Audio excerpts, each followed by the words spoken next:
ఎండాకాలం ఈ నగలు ఈ వర్క్ బ్లౌజులు ఎంత కష్టం వదిన వేసుకున్నాడు. వదిన మంజుల వదిన వస్తాను ఫంక్షన్ కి ఎందుకు రాలేదు? ఏమో వదిన నైస్ ఏమో మామ వాళ్ళతో నత్తా అని అది రాకుంటైంది. అయ్యో రా చూద్దాం ఎందుకు రాలేదు.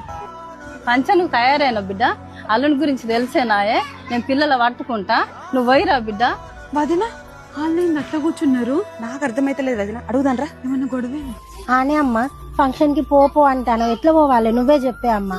అందరేమో జంటలు వస్తారు, నేను ఒక్కదాన్నే పోవాలనా? నా అల్లుడు అంటావు. చూసినావా ఇప్పుడు ఏం చేస్తాండో, ఎటు కాకుండా చేసినావు నన్ను. రండి వదిన కూర్చోండి.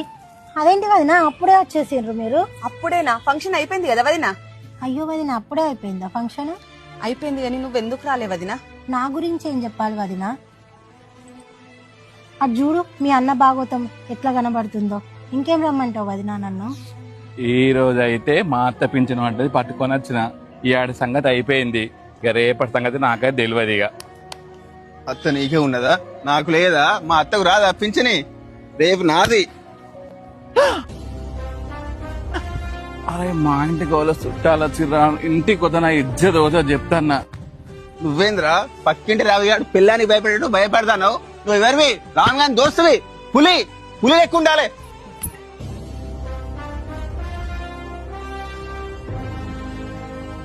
వదిన కంటానం దాగొచ్చిండు. ఛీ వీళ్ళ దోస్తాన పాడగాను వదిన. తాగి ఒకసారి బండి మీకెళ్ళి పడ్డా గానీ వీళ్ళకి సిగ్గు రాదు. నా జీవితం ఎట్లా మారుతుందో ఏమో వదిన. అయ్యో దానికే బాధపడతాను వదిన, నేను చెప్పినట్టు చేయి, నీకు అంత మంచిగా జరుగుతుంది. ఆగోతోడు మారాల గానీ నువ్వు ఎట్లా చెప్తే అట్లా చేస్తావు వదిన. నాకు తెలిసిన